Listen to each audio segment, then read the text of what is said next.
ఉంటారు. ఏపీలో ఇసుక మాఫియా గురించి మాట్లాడున్నాము. అదేవిధంగా సంక్షేమ పథకాలు ఎప్పుడు అమలు చేస్తారని చెప్పి అడుగున్నాము. తల్లికి వందనం స్టార్ట్ చేస్తున్నారు, స్కూల్ స్టార్ట్ అయ్యాయి, ఎప్పుడు స్టార్ట్ చేశారని చెప్పి అడుగున్నాము. ఫ్రీ బస్ అని చెప్పి అన్నారు, తెలంగాణ స్టేట్లో వెంటనే అమలు చేశారు, ఎక్కడ ఎందుకు అమలు చేయలేదని చెప్పి క్వశ్చన్ చేస్తున్నాము. అన్ని విషయాలను క్వశ్చన్ చేస్తున్నాం, కానీ ఎందుకు ప్రజల తరపున లేదంటే ఇచ్చిన మేనిఫెస్టో తరపున మాట్లాడడం లేదు కావాలని చెప్పి ఈ అంశాలను తెర మీద తీసుకొచ్చి డైవర్షన్ పాలిటిక్స్ మీడియా చేస్తుందని చెప్పి ఒక కామెంట్ చేస్తూ ఉన్నారు. ఏమంటారు? ఇప్పటి వరకు ప్రజా సమస్యల గురించి మాట్లాడలేదా? డిబేట్స్ లో ప్రశ్నించలేదా? మీకు ప్యానెల్లో ఉన్న మిత్రులకు, ఐ న్యూస్ ప్రేక్షకులకు, యాజమాన్యానికి నమస్కారాలండి. ఒకటండి, మీడియా అనేది ఫోర్త్ ఎస్టేట్. మీడియాకు ఉండే రెస్పాన్సిబిలిటీ ఏంటంటే ప్రతి అంశం మీద, లేకపోతే ఏ అంశమైనా మీద, ప్రతి అంశంతో పాటు ఏ అంశాన్నైనా కూడా తీసుకొని దాని మీద డిబేట్ చేయాల్సిన బాధ్యత ఉంటుంది. ఐ న్యూస్ ఆ బాధ్యతను పూర్తిగా నిర్వర్తిస్తుంది అనేది నాకు 1 సంవత్సరం 2 సంవత్సరం కాదు, అనేక సంవత్సరాల నుంచి తెలుసు. అలా నాకు డౌట్ లేదు. నేను ఇష్టపడే ఛానళ్లలో, నాకు ఎక్కువగా పేరు వచ్చిన ఛానళ్లలో ఐ న్యూస్ ఒకటి. అందులో నేను మాట్లాడిన ప్రతి మాట ప్రజల పక్షానే ఉంటది, ప్రజల అంశాలకే ఉంటది. నేను రాజకీయ నాయకులకు వంతపాడను, రాజకీయ పార్టీలను పట్టించుకోను, రాజకీయ పొలిటీషియన్స్ ను అసలే పట్టించుకోను, ఎంత మాత్రం పట్టించుకోను. నేను చెప్పాలనుకున్నది స్పష్టంగా ఇప్పటి వరకు ప్రజల్లోకి పోయింది. తెలుగు ప్రజల్లో గుండెల్లో ప్రతి అంశం మీద నేను మాట్లాడగలిగినానంటే అది మీడియా చేసిన కోఆపరేషన్. మరి ముఖ్యంగా నేను మాట్లాడిన ప్రతి మాట ఐ న్యూస్ లోపల ఇప్పటికి కూడా రికార్డెడ్ గా ఉంది. ఆ రికార్డెడ్ గా ఉన్న ప్రతి అంశము ప్రజల పక్షాన్ని మాట్లాడాను. కాబట్టి మీడియా సంస్థలకి, ఐ న్యూస్ యాజమాన్యానికి, ఐ న్యూస్ ప్రేక్షకులకి ప్రతి అంశం మీద మాట్లాడిపించిన నాకు, ఇంతటి పేరు తెచ్చిన మీ అందరికీ మరొకసారి మీడియాకి ధన్యవాదాలు చెప్పుకుంటున్నాను. దీంట్లో వేరే డిస్ప్యూట్ లేదు. ఇప్పుడు ఇంకొక ప్రశ్న ఏంటంటే, సాధారణంగా డిబేట్స్ లో పార్టిసిపేట్ చేసే వాళ్ళు, చూసే వాళ్ళకి అర్థమవుతుంది, లేదు ఏదో విధంగా చేయాలనుకుంటే మనం ఇంకేం చెప్పలేము.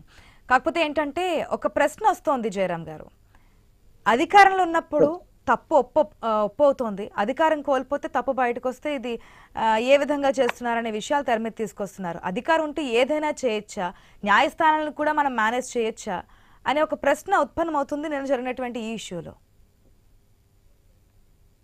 ఇది ఆశ గారు డెఫినెట్ గా ఇది యాక్చువల్ గా ఈ అంశాన్ని కంపల్సరీ డిస్కస్ చేయాల్సిందే. పొలిటికల్ వెండెంటా అనే దాన్ని ఎప్పుడు వస్తుంది, ఎక్కడెక్కడ వస్తుంది, అసలు ఈ పొలిటికల్ వెండెంటాకు దీనికి రూపం ఎవరిచ్చారు అంటే, రాజకీయ నాయకులు వాళ్ళ అంశాలను మాట్లాడితేనేమో, వాళ్ళకు అనుగుణంగా మాట్లాడితేనేమో వాళ్ళు గొప్పవాళ్ళుగా దాన్ని పదే పదే చూపించుకుంటూ వాళ్ళకు సంబంధించిన కొన్ని మీడియాలు, ఏ రాజకీయ పార్టీకి ఆ రాజకీయ పార్టీకి సంబంధించిన కొన్ని మీడియాలు దాన్ని గొప్పగా చూపించే ప్రయత్నం చేస్తుంటుంది. అందులో డౌట్ లేదు, అది సర్వసాధారణం అయిపోయింది.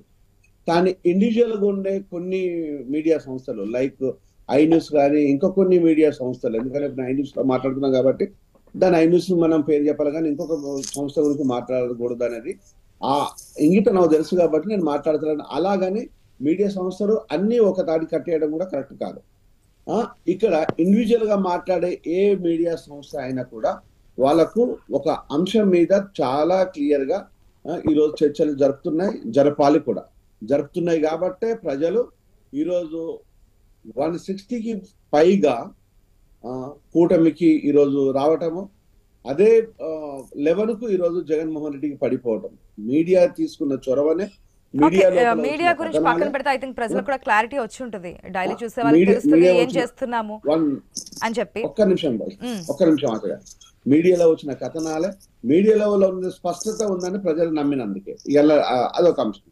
ఇక్కడ పొలిటికల్ వెండంట అనే విషయానికి వచ్చినప్పుడు, ఇది ఒకవేళ కనుక రఘురామరాజు గారు పెట్టిన కేసు ఇది పొలిటికల్ వెండంట, రాజకీయ కుట్రపూరిత చర్య అంటే ఓకే, అది అలానే అనుకుందాము.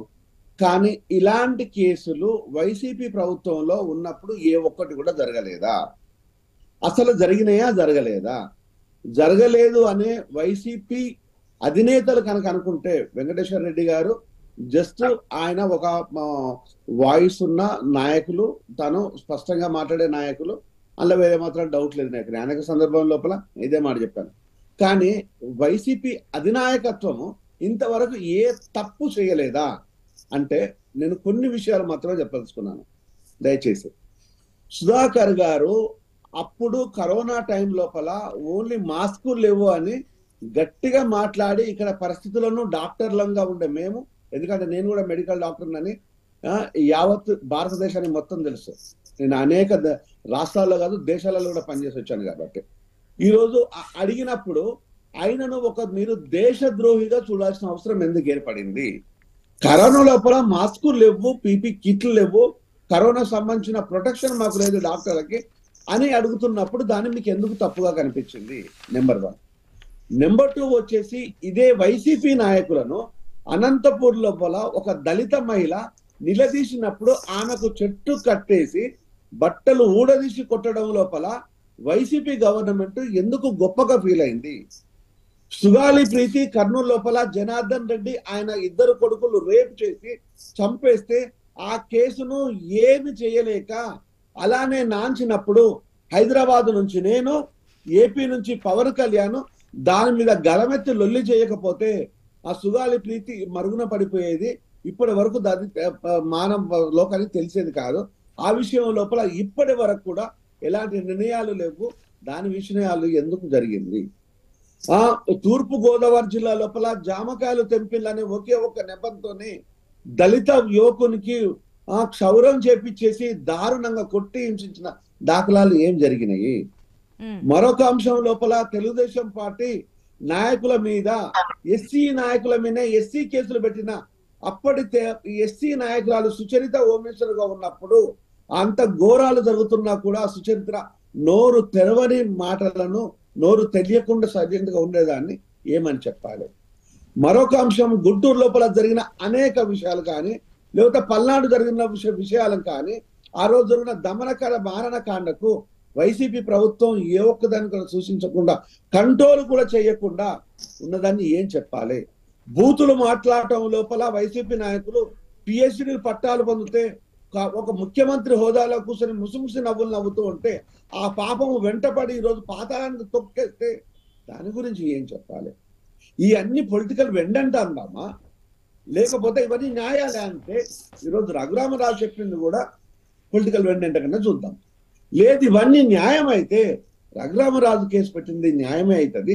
ఇలాంటి కేసులు ఇంకా అనేకం వస్తాయి. ఈ ఒక్కదాంతోనే ఆగదు, ఈ ఒక్కదాంతోనే అసలు. ఎందుకంటే ఇలాంటివి నేను మచ్చుకు 4 చెప్పాను, ఈరోజు 4000కు పైన ఉన్నాయి. ఒక శవాన్ని పట్టుకొని తిరుపతి నుంచి పెడుతూ ఉంటే అక్కడ ఏదైతే ఒక మాఫియా, ఇవన్నీ చూసారు జయరాం గారు, ప్రజలు అన్ని చూసే ఉన్నారు, తీర్పిచ్చారు. గతంలో 14 నుంచి 19 వరకు చూసిన తర్వాత తీర్పు ఏ విధంగా 151 ఇచ్చారో ఇప్పుడు కూడా ప్రజా తీర్పు మనం చూసిన 164. మరొకసారి చెప్తున్నా, పార్టీలో అధికారం ప్రతిపక్షం అనేది ఎప్పుడూ శాశ్వతం కాదు. ఏ పార్టీ నేనే కంటిన్యూగా 20 years ఉంటాను, 25 years ఉంటాను, నా జీవితాంతకాలం నేను ముఖ్యమంత్రిగా ఉండాలి, లేదంటే నా పార్టీ వస్తుంది అనుకోవడానికి ఏది ఆస్కారం లేదు. గెలుపు ఓటములు అనేది సహజంగా ఉంటాయి. ప్రజల తీర్పుని బట్టి మనం ముందుకెళ్తూ ఉంటాము. అంతేగాని ఈ పార్టీకి కన్ఫామ్ గా ఇన్ని వచ్చేస్తాయి, ఎప్పుడు ఈ వేళే ఉంటారనడానికి లేదు. ఏమో నెక్స్ట్ టైం ప్రజా తీర్పు మారొచ్చేమో, వాళ్ళు అనుకున్నట్టుగా ప్రతిపక్షం లేకుండా 170 సాధించొచ్చేమో. ఒకవేళ ఈ పార్టీ కూడా ఆ విధంగానే కక్ష సాధింపులకు వెళ్తే, కూటమి గవర్నమెంట్ కూడా ప్రజా తీర్పు నెక్స్ట్ టైం ఏ విధంగా ఉంటుంది మనం చెప్పలేము. ఒక్క నిమిషం జయరామ్ గారు, వెంకటేశ్వర రెడ్డి గారు చెప్పండి మీ పాయింట్ ఏంటి? ఆశ గారు ఒక్క నిమిషము, జస్ట్ స్మాల్. ఆశ గారు, నేను ఎంబీబీఎస్ అయిన తర్వాత సివిల్ సర్వీస్ రాసేటప్పుడు నేను అప్పుడు ఏం ఫీల్ అయినంటే, అమ్మో ఒక ఐఏఎస్ కానీ ఒక ఐపీఎస్ కానీ అయితే మన సివిల్ సర్వీస్ రాయాలి, అట్లయితే జనానికి చాలా ఉపయోగకరంగా ఉంటాం, మనం డాక్టర్ కంటే కూడా ఇంకా ఎక్కువగా మనం ఉపయోగపడతాం అనే దాన్ని అప్పుడు దానిపైన చాలా మంది, నేనే కాదు నాలాంటి వ్యక్తులు చాలా మంది ఆ విధంగా రాసిన వాళ్ళే. ప్రజల పక్షం కోసం, ప్రజల కోసము, చట్టాన్ని న్యాయాన్ని సమగ్రంగా కాపాడడం కోసము, ఇది పేద ప్రజలకు ఒక ఐఏఎస్ ఆఫీసర్ కానీ ఐపీఎస్ ఆఫీసర్ కానీ దగ్గరగా ఉండే రాజకీయ నాయకుడి కంటే ఒక ఐఏఎస్ ఐపీఎస్ కు ఎక్కువ స్పేస్ ఉంటుందనే ఉద్దేశంతోనే ఒక ఉన్నత విలువల కోసం అది యూపీఎస్ ఎగ్జామ్ కండక్ట్ చేస్తారు. కానీ ఈ రోజు కొంతమంది నాయకుల కోసం కాదు, ప్రజల కోసం కష్టపడాలి, ప్రజల కోసం. ఒక్క నిమిషము, కొంతమంది యూపీఎస్ పాస్ అయిన ఐఏఎస్ ఐపీఎస్ బ్యూరోక్రాట్స్ అనే వ్యక్తులు ఈ రోజు అయ్యా హుజూర్ అని బానిసల్లాగా మారి ప్రభుత్వాలకు బానిసలుగా మారిపోయి ఈ రోజు ప్రభుత్వంలో ఉండే నాయకులు ఏది చెప్తే అది చేసి తిప్పుకొస్తే డెఫినెట్ గా అలాంటి నాయకులను అరెస్ట్ చెయ్యాలి, ప్రాసిక్యూట్ జరగాలి, జైల్లో పెట్టాలి. రానున్న తరానికైనా యూపీఎస్ అనేది కాలర్ ఎగరేసుకునే విధంగా ఉండాలి తప్పితే కాంప్రమైజ్ అయి దిగజారి డబ్బుల కోసం బతికే విధంగా ఉండకూడదు అని ఏ పార్టీకైనా సరే, ఏ పార్టీకైనా సరే. వెంకటరెడ్డి గారు